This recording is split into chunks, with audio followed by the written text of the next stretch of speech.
So you just sounded sort of super exciting, and this terminology of this disruptive monetary policy also sounds exciting.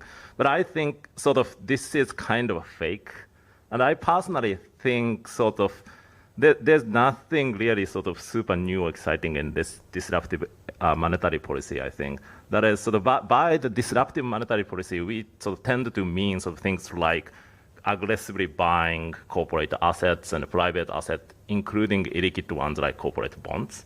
But sort of these policy responses are not sort of really monetary policy in the traditional sense, and they are almost like just a version of fiscal policy. So in my sort of understanding, this disruptive monetary policy is just a politically easier version of fiscal policy responses to today's economic problems. Then why do we do that? The reason is simply because the monetary policy in the narrow sense is now almost completely ineffective. There's a strict lower bound on the nominal interest rate, so that there's not much room for monetary policy to play around with the economy.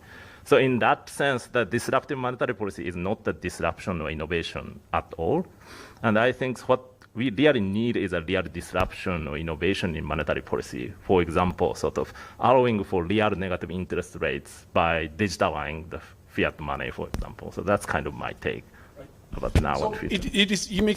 So one distortion I see is the impact of this monetary policy situation on inequality, I think. And so following up on what sort of Aya said, sort of the stock market is saturated sort of across the globe. So for example, sort of American universities like Harvard and Yale are running so huge hedge funds like tens of billions of dollars. But for them, sort of the stock market is no longer very attractive. So in the portfolio of Harvard Yale, now the US stock market is something like just 5% or something. And a much bigger category is a very sort of unconventional things like mountains and forests and so on. So the stock market is almost completely saturated. And the consequence of this saturated stock market is that certain industries and certain companies disproportionately benefit from this situation, which is partly created by monetary policy, I think. And a lot, sort of much of the inequality problem in the past 20 years in the US and some other countries is coming from this distortion in the stock market. And I think sort of not much has been done to sort of deal with these problems directly. So this sort of inequality effect of the stock market bubble is one big distortion I see in today's situation. Jenny. So we are halfway through the discussion, so probably we should sort of start talking not only about the past and the present, but also the future, I think. And following up on sort of Jennifer's proposition that monetary policy will disappear, I think monetary policy will be obsolete if there will be no real sort of technological advance or real disruption in monetary policy. And among other things, sort of one big technological constraint in monetary policy today is the hard lower bound constraint on the nominal interest rate. That is, the nominal interest rate is bounded by around zero, okay, due to some weird sort of historical reason. And why is there this constraint? The reason is mainly because the fiat money is issued in paper, in a physical form. And it's very hard to break this constraint with this paper fiat money. But we can break this constraint if we completely digitalize money and cash. And the Bank of Japan and many other central banks started talking about this possibility of trying to go to completely sort of digital monetary world. And I think this is one of the potential real disruptions in monetary policy. And once this sort of constraint will be obsolete, then monetary policy will no longer be obsolete. And so talk to me, what does that actually mean? So that means that I have an account. It means that you can set any interest rate between plus infinity and minus infinity. And it opens the sort of the door to a whole new possibility or set of options the central bank can take. Okay, Noah, what do you think?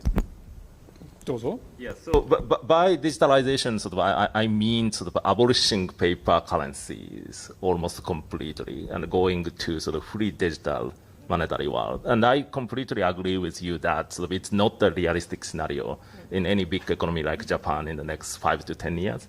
But I think it is a possibility for the next few decades. And Is it a possibility in China, which doesn't care about individual But freedom? they started thinking about sort of making the central banking system completely digital, right? And India is also thinking about it. And my expectation is that the most likely scenario is that some sort of scientific fiction type institution like that will be experimented in a much smaller and much sort of developing country somewhere in the world, and that may sort of propagate all over the world. That was my sort of optimistic expectation. So this is So in the short run, sort of investors and direct sort of stockholders and employees and entrepreneurs around these industries in the short run, right? But in the medium to long run, sort of what I'm interested in is the sort of the trickle down effect on sort of players who are not originally in this game. That is, this sort of excess cash supply by the central government now sort of seduces lots of players outside of this specific industry. So for example, even in Japan, the University of Tokyo is now trying to issue sort of university bonds. And many of these sort of unconventional players are trying to enter this market to get sort of to benefit from this. So in the long run, I'm not very sure about the total effects and how the sort of this sort of entire benefit will be divided across different sectors. So, but I think the problem is very complicated now. No, in the age of the digital currencies, the power of central banks will likely to be bigger than today, simply because the spectrum of options for the bank will be larger. Then how to control them? I don't have a great answer as of now, and how to sort of control them sort of while maintaining the independence of the central bank. So that's something sort of we should discuss sort of in parallel to the design of sort of digital currencies, I think. So I don't have a very sort of specific proposal about that.